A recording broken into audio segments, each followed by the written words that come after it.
सुप्रभात दोस्तों। तो गाइज आज है एकादशी तिथि और कृष्ण भक्तों के लिए ना एकादशी द्वादशी दोनों ना बहुत बहुत खास तिथियां होती हैं। चाहे वो व्रत कर रहे हो चाहे नहीं कर रहे हो, बहुत खास होती है। मतलब हमारे लिए ना ये दिन किसी उत्सव से कम नहीं होता। तो मैंने सोचा कि चलो आज का हमारा जो खास दिन है एकादशी, इसके जो मेन हाइलाइट्स हैं उनको हम कैमरे में कैद करते हैं।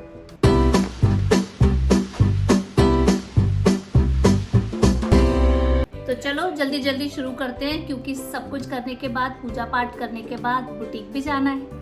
तो मंदिर में लगाने के बाद ये मैंने फूल रखे हैं साइड में, जो कि हमें अभी अभिषेक के लिए यूज होंगे। और अभिषेक के समय विष्णु सहस्त्र नाम का पाठ चलता है, जो मैं टीवी पे चला देती हूँ और साथ साथ में फिर जितना आता है उतना गाते रहते हैं। क्योंकि अगर हम पुस्तक से पढ़ेंगे ना तो फिर हाथ से अभिषेक कैसे करेंगे, तो इसलिए मैं टीवी पे चला देती हूँ। और घर में जो विष्णु सहस्त्र नाम का पाठ चलता है ना, तो बहुत पॉजिटिव एनर्जी फील होती है। किसी एकादशी को मैं ये वाली विष्णु भगवान की प्रतिमा का कर लेती हूँ और किसी एकादशी को मैं लड्डू गोपाल राधा रानी का कर लेती हूँ। पहले हमने जल में गंगा जल और हल्दी डाल के उससे अभिषेक किया, फिर सादे जल से कर लिया। अभिषेक श्रृंगार करके श्री हरि को वापस स्थापित कर देते हैं। और ये हमने गमले में स्थापित किए हुए हैं भोलेनाथ शिवलिंग, जिनको मैं रोज जल चढ़ाती हूँ। एकादशी द्वादशी विष्णु भगवान के दिन होते हैं, लेकिन इनमें भी भोलेनाथ की बराबर पूजा की जानी चाहिए, क्योंकि भोलेनाथ जो हैं वो विष्णु भगवान के श्री हरि के आराध्य होते हैं। इसलिए भोलेनाथ की पूजा करने से विष्णु भगवान और प्रसन्न हो जाते हैं। और वापस अपनी बाकी की पूजा कर लेते हैं।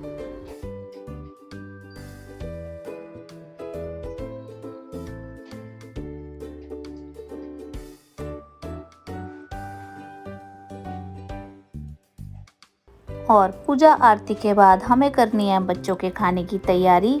ये मैंने छांट के रखा है हरा हरा धनिया और मेथी, क्योंकि आज बच्चों के लिए मैं बनाने वाली हूँ मेथी के पराठे। बच्चे स्कूल गए हैं तो लंच में बच्चे खाएंगे मेथी के पराठे, क्योंकि एकादशी के दिन हमारे यहाँ कोई भी चावल नहीं खाता, मैं चावल बनाती ही नहीं हूँ। और लंच की तैयारी करके आ गई हूँ मैं अपने बुटीक।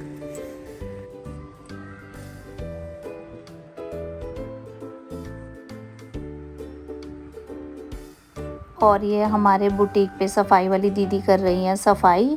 साफ सफाई होने के बाद हम शुरू करेंगे अपना काम।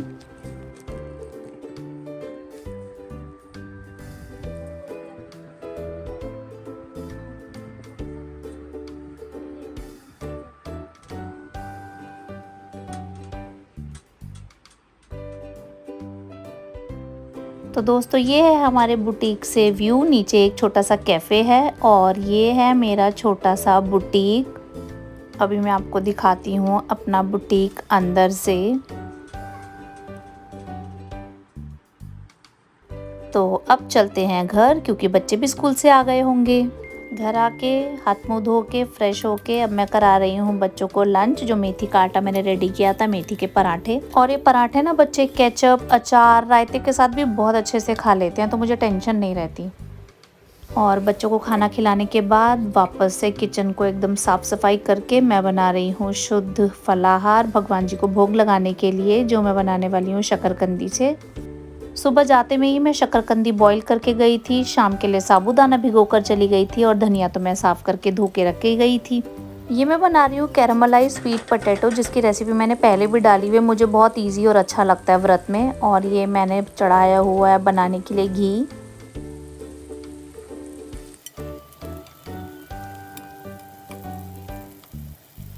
ये मैं बना रही हूँ भगवान जी को दिन में भोग लगाने के लिए मीठा फलाहार।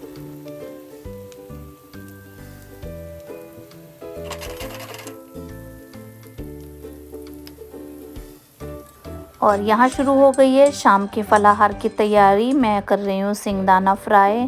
साबूदाना बहुत अच्छे से भीग गया है। साबूदाना मैंने थोड़ा ज़्यादा ही भिगोया है, क्योंकि हमारे यहाँ ना व्रत के दिन अभी भी पूरा व्रत का खाना ही खाता है और उसके पापा भी मेरे साथ। उन दोनों को साबूदाना इतना पसंद है। और ये मैं तैयारी कर रही हूँ मीठे चीले की, जिसमें हमने डाला है आटा गुड़ और सौंफ, जिनको हमारे यहाँ उत्तराखंड में कहते हैं लगड़ी, जो कि मैं बनाने वाली हूँ राधा रानी के लिए भोग। क्योंकि ना मेरी दीदी ने मुझे बताया कि राधा रानी अगर हमारे घर में है तो उनके लिए हमें एकादशी को भी पकवान ही बनाना चाहिए। और अब मैं तैयार कर रही हूँ एक ग्रीन मसाला साबूदाने के लिए। आज मैं साबूदाना बनाने वाली हूँ ग्रीन मसाले वाला, जिसमें हम डालेंगे सिंगदाना रोस्टेड, हरी मिर्ची, कच्ची कैरी खूब सारी, और फिर मैं इसमें ऐड करूँगी धनिया। और इस मसाले को ना हम रफली ग्राइंड कर लेंगे। साबूदाना का ये वाला जो फ्लेवर है ना, ये बहुत टेस्टी लगता है। इसमें साबूदाना ना थोड़ा खट्टा खट्टा बनता है, ग्रीन और टेंगी, तो बहुत ही टेस्टी लगता है। आप भी ज़रूर ट्राई करके देखना। तो ये तैयार हो गया है हमारा ग्रीन मसाला साबूदाने के लिए। कुछ लोग ना मुझे कहते हैं कि अरे तू तो व्रत में भी बड़े पकवान बनाती है। तो हाँ भाई, ये हमारी श्रद्धा होती है कि हम भगवान जी को तरह तरह का भोग लगाना चाहते हैं।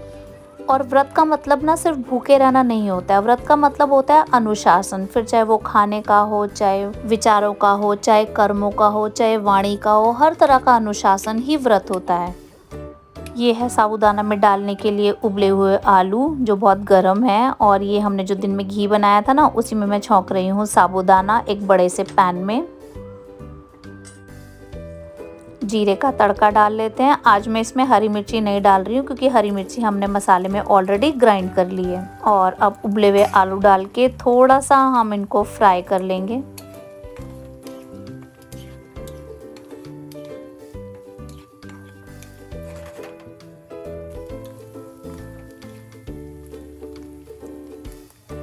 चार 5 मिनट तक आलू फ्राई करने के बाद अब मैं डाल रही हूँ वो ग्रीन वाला मसाला जो हमने ग्राइंड किया था। मसाला डालने के बाद भी हम 3 से 4 मिनट तक फ्राई करेंगे।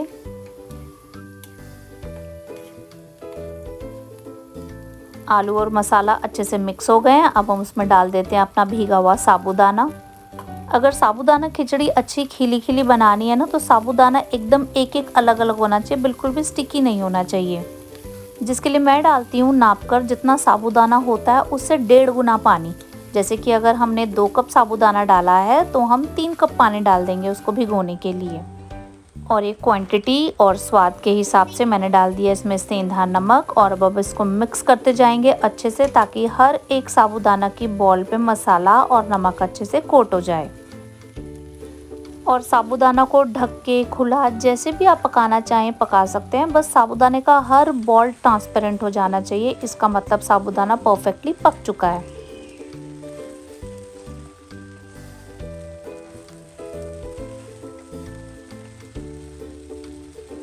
साबूदाना ऑलमोस्ट रेडी हो चुका है। उससे पहले मैं डाल रही हूँ इसमें सिंगदाना का पाउडर। ये पाउडर नहीं है, एक्चुअली रफली ग्राइंड किया हुआ सिंगदाना है।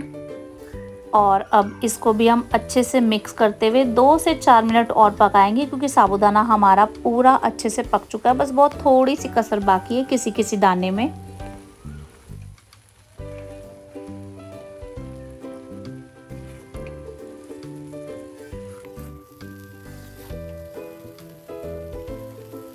और मैं घी ऑयल कम रखती हूँ, इसलिए मैं इसको बार बार चलाती जा रही हूँ ताकि चिपक ना जाए साबूदाना नीचे पैन में।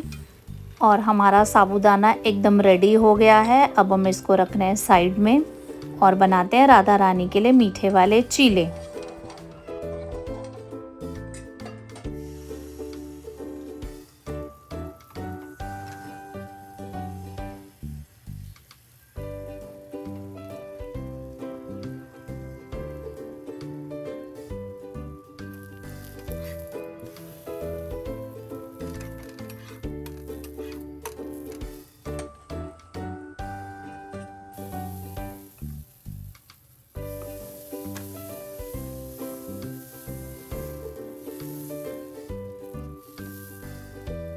और मैं हमेशा जब भी नया घी बनाती हूँ तो मैं उससे पहला जो खाना होता है वो भगवान जी का भोग ही बनाती हूँ।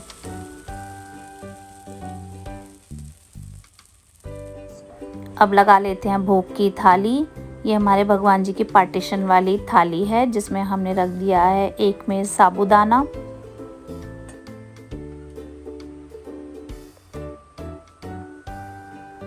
और अब अगले पार्टीशन में रखेंगे हम ग्रीन चटनी, जो मैंने बनाई है धनिया, हरी मिर्ची, कच्ची कैरी, और उसमें थोड़ा सा हमने डाला है खीरा सेंधा नमक के साथ। और दिन में हमने एक स्वीट पोटैटो बचा लिया था, जिसको मैंने फिर से कैरमलाइज स्वीट पोटैटो बना दिया है भोग के लिए, और वो भी हम भोग लगा रहे हैं साबूदाना चटनी और चीले के साथ में।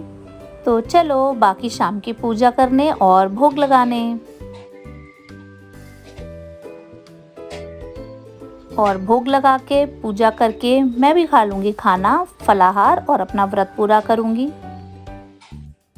और अगले दिन सुबह सुबह पारण का समय निकलने से पहले मैंने बना दी है चने की दाल की खिचड़ी भगवान जी को भोग लगाने के लिए, क्योंकि इसी के साथ पूरा होता है हमारे एकादशी व्रत। द्वादशी के दिन भगवान जी को एक निर्धारित समय होता है पारण का, मतलब व्रत खोलने का, तो चावल से भोग लगाते हैं, चावल से फिर हम अपना व्रत पूरा करते हैं और हो जाता है एकादशी का व्रत पूरा। राधे राधे।